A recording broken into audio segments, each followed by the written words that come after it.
que esta situación pues nos llevó a este reto, y este reto implica varias cosas que el papá se ha preguntado que me parece muy interesante, ¿no?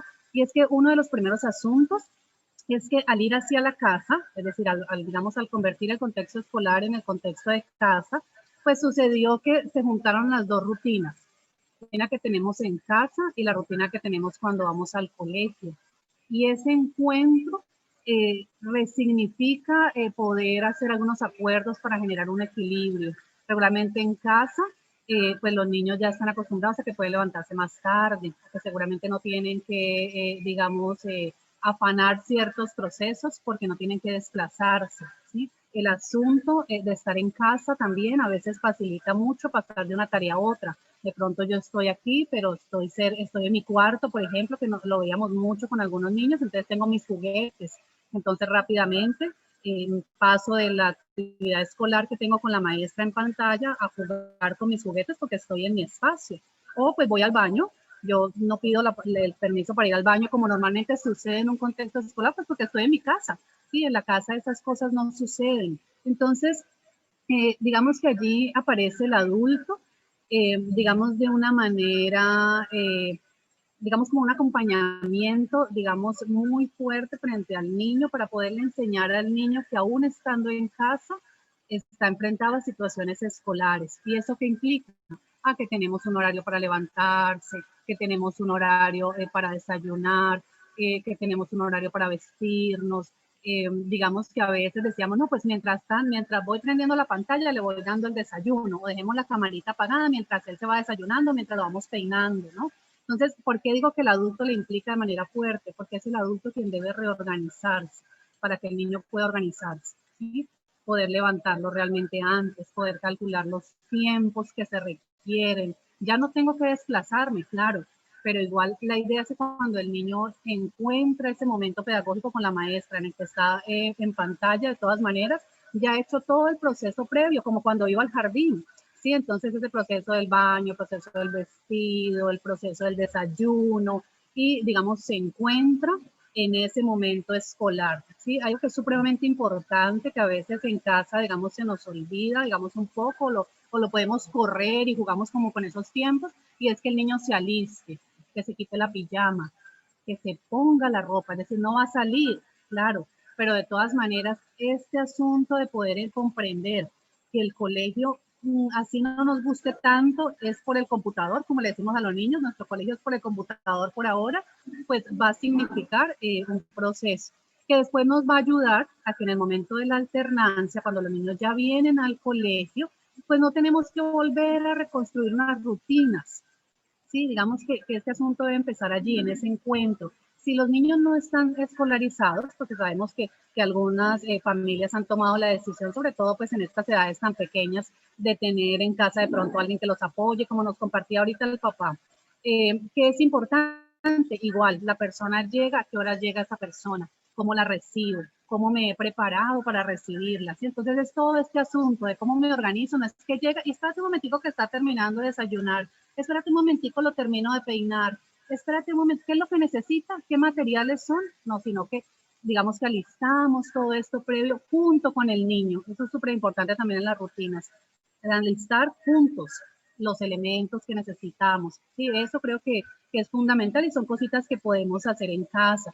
Si nosotros no tenemos a alguien que nos ayude, sino que son ustedes, papás o mamás, los que están acompañando, digamos, a los niños, igual, bueno, nos levantamos, mira, hoy vamos a hacer esta actividad, para esta actividad necesitamos estos materiales y conservamos esto de la rutina escolar, que va a ser posible que haya un paso más tranquilo cuando se encuentren tanto en alternancia como en educación remota. Sí, porque de todas maneras la alternancia, recordemos que implica estos dos escenarios. A veces estoy aquí encontrándome con la maestra por el computador y a veces estoy en el colegio, ¿no? Entonces, que la vida tiene unos ritmos, que la vida tiene en muchos momentos unos inicios y unas terminaciones de las cosas. Por ejemplo, el día y la noche. El día empieza en un momento con el rayo del sol en el día y termina con la aparición de la luna.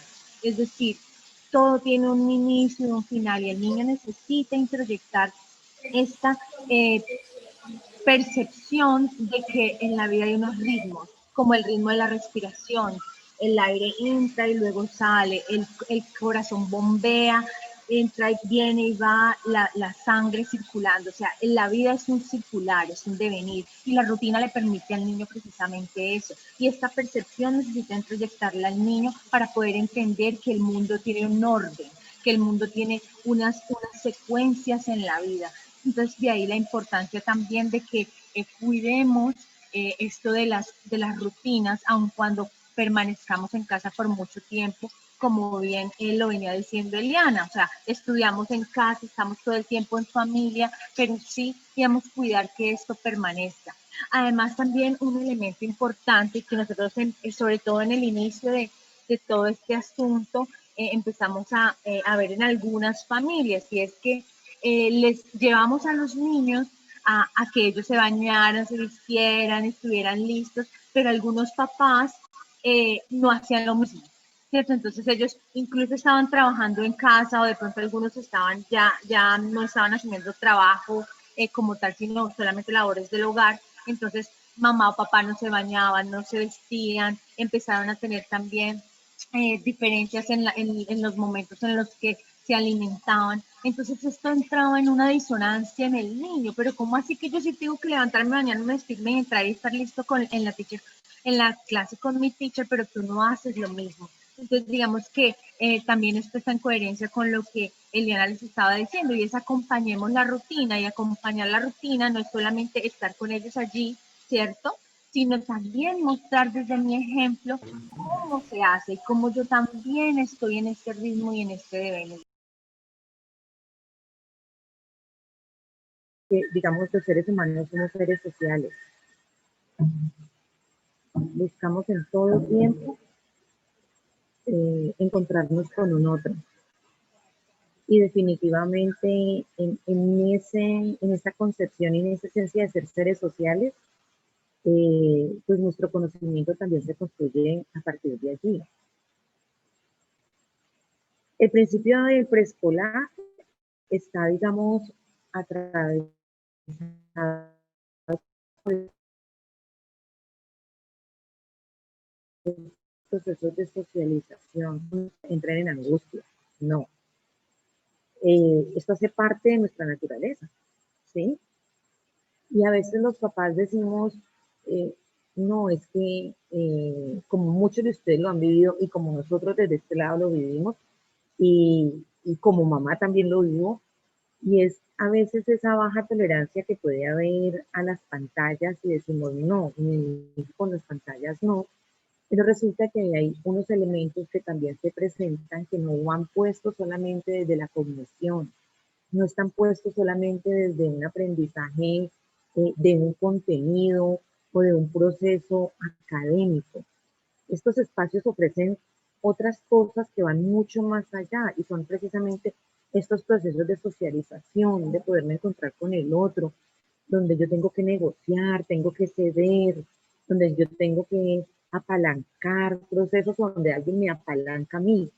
Eh, Estas son estas oportunidades que aún en el distanciamiento que tenemos y aún a través de una pantalla entran a aportar, ¿sí? El principio de la escuela es este proceso socializador. Me parece y le aplaudo muchísimo a la familia de Martín que esté buscando alternativas de encuentro, así sea con el vecinito, ¿sí? Porque en medio de esta soledad que nos hemos visto abocados a vivir, estos espacios para los niños son supremamente enriquecedores.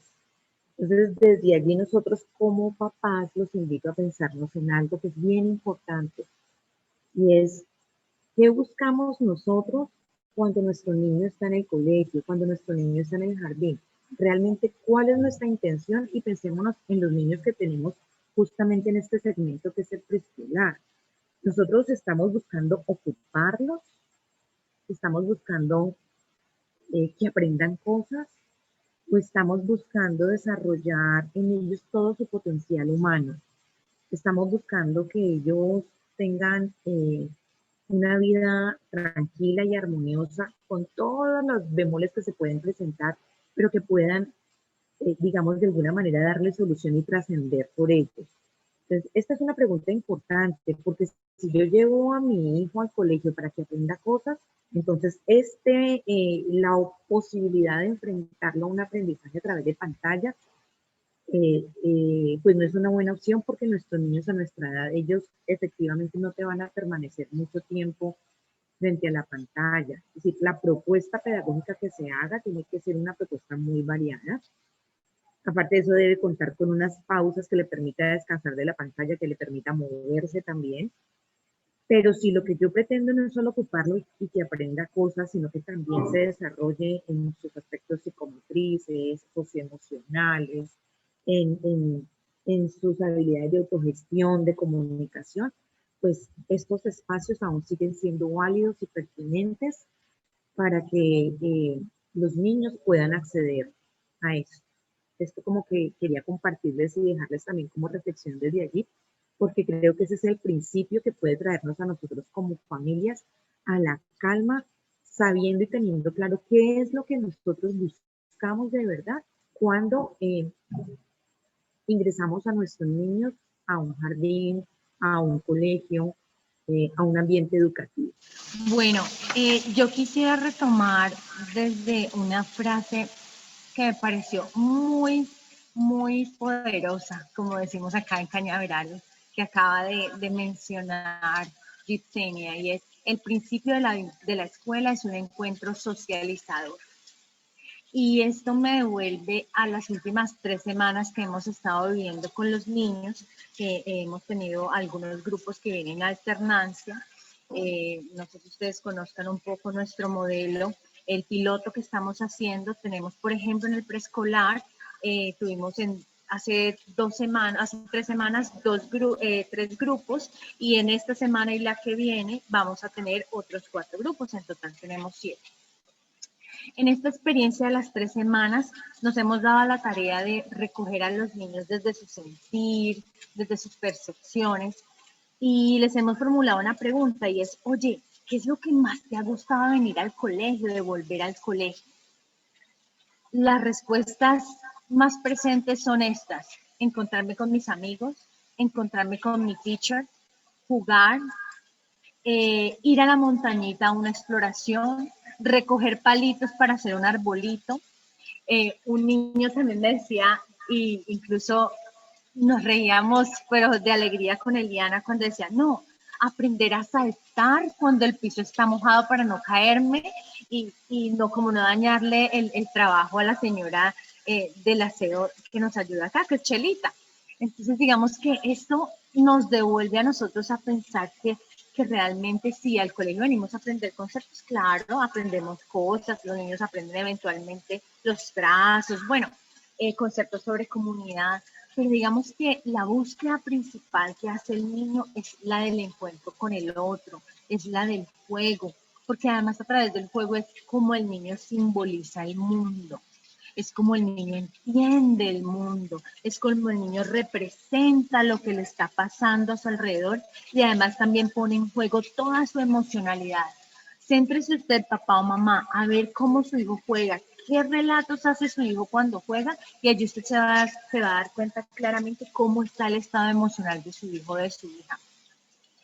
Si bien el juego en solitario es importante porque también aporta, claro que sí, y es importante que nuestros hijos también aprendan a jugar en solitario, porque allí aparece también otro elemento que hemos nosotros empezado a evaluar acá, y es el aburrimiento, y ahorita quisiera hablarles un poco de él. Pero digamos que si hablamos de lo que sucede o de lo que ganan los niños dentro de un escenario de aprendizaje, pues es la posibilidad de interactuar con el otro, la oportunidad de jugar, de aprender a negociar, como decía Yitsenia, de tolerar la frustración porque tengo que esperar que el otro hable, que el otro intervenga, que el otro proponga, y que tal vez no sea mi juego el que todos juguemos, la capacidad para negociar, tolerar la espera, para que otros hablen, resolver conflictos. Eso es lo que nos da el encuentro con el otro, digamos, en general. También hay un elemento, y es muy importante, sobre todo en este momento de la vida por el que atraviesan sus hijos, y es que en el encuentro con el otro, el lenguaje se catapulta, ¿no? porque necesita comunicarse, o sea, el hablar, el conversar es la entrada muchas veces para este encuentro con el otro. Entonces, digamos que también posibilita que el lenguaje se desarrolle muchísimo más. Entonces, quisiera retomar esto del juego, el juego en solitario, que seguramente pues han tenido que enfrentar sus hijos pues al estar solitos en casa. Seguramente algunos tienen oportunidades ya de intercambiar con los niños de la unidad, con los primitos, van al parque, ¿cierto? Pero seguramente están mucho tiempo en casa.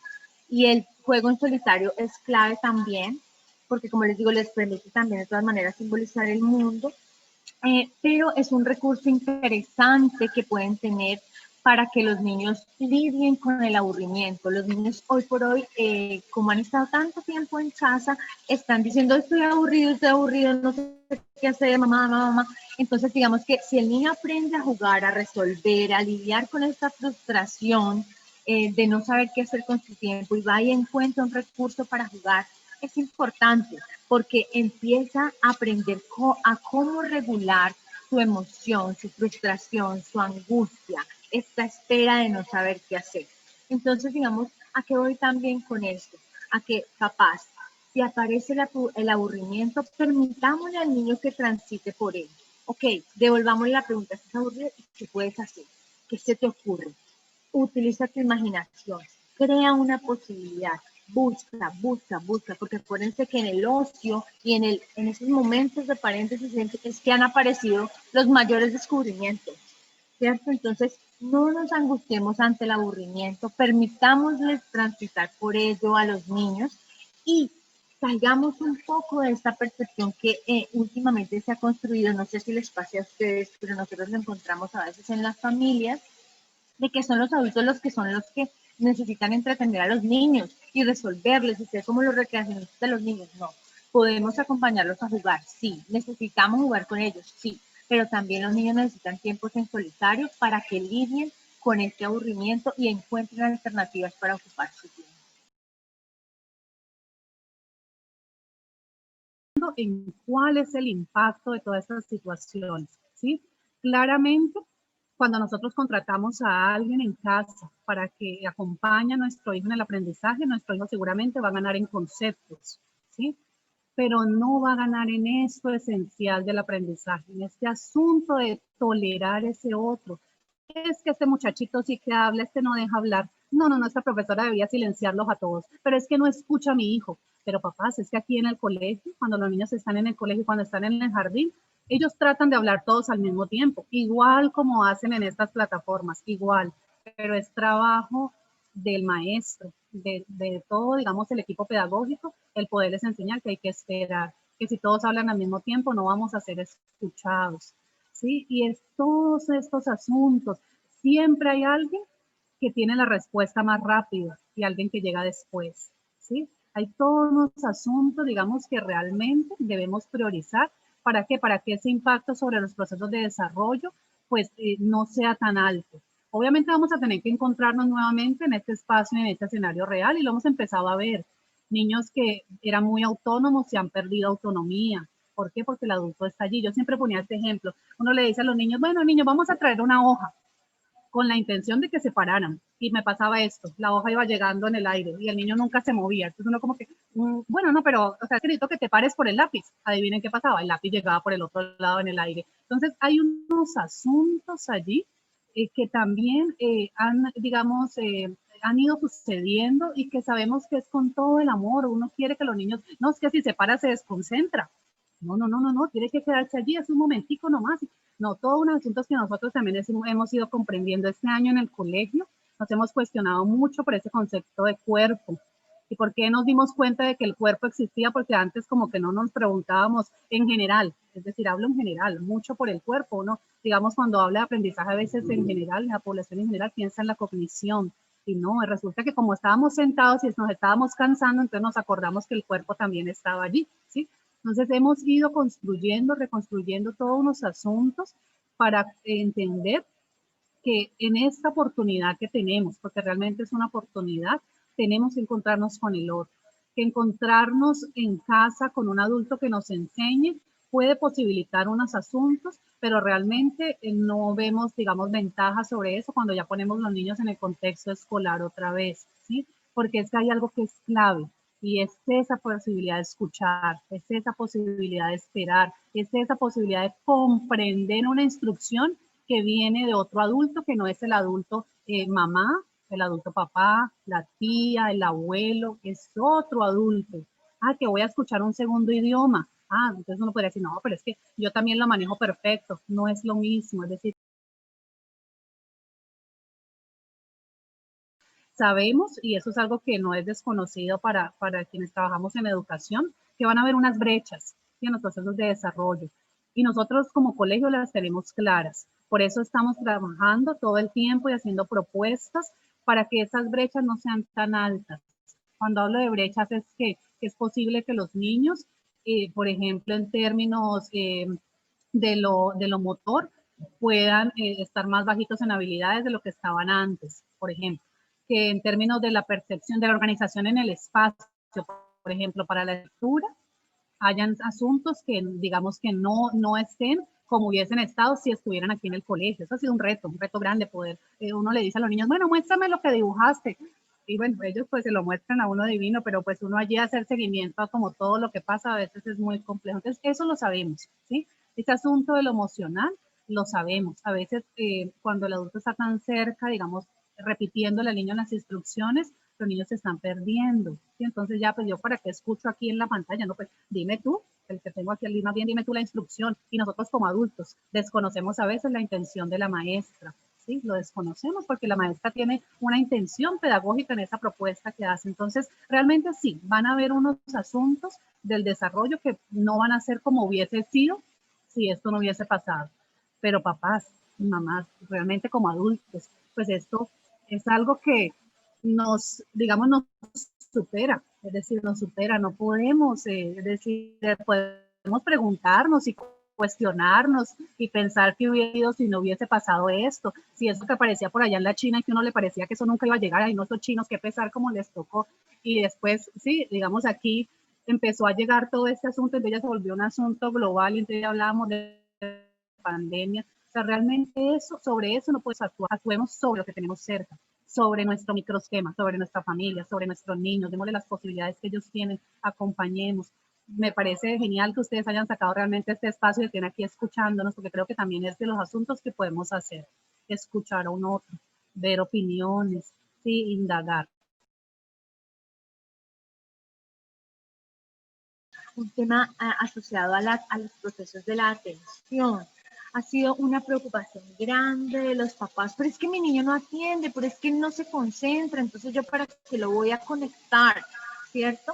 Eliana algo de esto mencionaba, miren, por neurodesarrollo, los niños pequeños, su ventana atencional es pequeña, es corta. Entonces, y nosotros, pues que trabajamos en educación, lo conocemos. Entonces, digamos que desde aquí es un parte de tranquilidad para ustedes. Si sus chicos eventualmente entran a este modelo, si ustedes deciden que estén con nosotros y notan esto, no se angustien. No necesariamente es que su hijo tenga un problema atencional, o que la clase sea aburrida, o que el maestro sea malo, o que usted no le está dando todas las cosas que necesita para que él esté súper concentrado. No, es parte del desarrollo, parte de su momento. Que si nosotros observamos que hay algunas cosas que necesitamos evaluar y profundizar, porque de pronto sí, puntualmente su hijo o su hija tiene alguna situación con la atención, bueno, lo miraremos, lo evaluaremos, lo conversaremos y buscaremos las salidas para resolver, ayudarle a Carlos. No necesariamente tenemos que ganar siempre, no necesariamente el error es algo malo, es positivo, aparece. Y la atención, pues simplemente es un proceso que se va fortaleciendo con el tiempo. Encontremos espacios de juego, nuestros espacios en casa, a veces son pequeños, es decir, son variados, ¿no? A veces son muy pequeños, a veces sí son grandes, pero nosotros como adultos estamos ocupados, pero realmente, papás y mamás, es importante encontrar un espacio en que los niños puedan caminar, en que los niños puedan correr, en que jueguen con una pelota, ¿sí? Es supremamente importante porque uno de los asuntos sobre los cuales hay mayor restricción es el movimiento. Entonces, sí creo que es clave para la edad que tienen sus niños. El juego con pelota es un juego que ofrece múltiples posibilidades, ¿sí? Y si ustedes, por ejemplo, hacen variaciones como los bolos, y no tiene que ser ir a comprar un juego de bolos, puede ser de las botellitas de plásticas que a veces van quedando en casa, incluso desde presentar también una oportunidad para decorar la botellita y luego jugar con la pelota. Tú podemos acompañar, sí creo que es importante posibilitar el movimiento que va desde caminar hasta correr y jugar con un elemento, que uno de los elementos pues más llamativo para los niños es el balón. La literatura, los cuentos es uno de los mejores escenarios para promover procesos de atención. Y hay otro asunto también en estos jueguitos que a veces, ahora ya los niños a veces no tienen, como la lotería. ¿Sí? La lotería es un juego que además puede permitir diferentes variaciones, además permite esa participación con el otro y desde allí podemos hacer diferentes, digamos, como forma de juego para poderlo desarrollar y tener procesos atencionales. Yo puedo tener las fichas en un lugar de la casa y las tablas en otro, por ejemplo. ¿Sí? Y el niño ir corriendo, miren que allí tenemos una posibilidad de movimiento, así es nuestro espacio sea chiquito, ¿sí? No importa, va corriendo y trae una ficha, ¿sí? Y luego, digamos, la ubica allí, que vea el tablero y luego cubrimos el tablero, entonces ya no lo veo y entonces tengo que encontrar qué fichas son, por ejemplo. Son pequeñas situaciones que me van a permitir trabajar la atención, que yo le muestre algún objeto y luego lo cubro, o algo que estamos viendo televisión, por ejemplo, pasó algo. Ay, ¿de qué color es que era la camisa de ese personaje que acabó de pasar? Obviamente yo como adulto tengo que recordarlo porque si no, ¿cómo acompaño al niño en ese proceso? Pero son cositas chiquitas, chiquitas que impactan mucho el proceso atencional.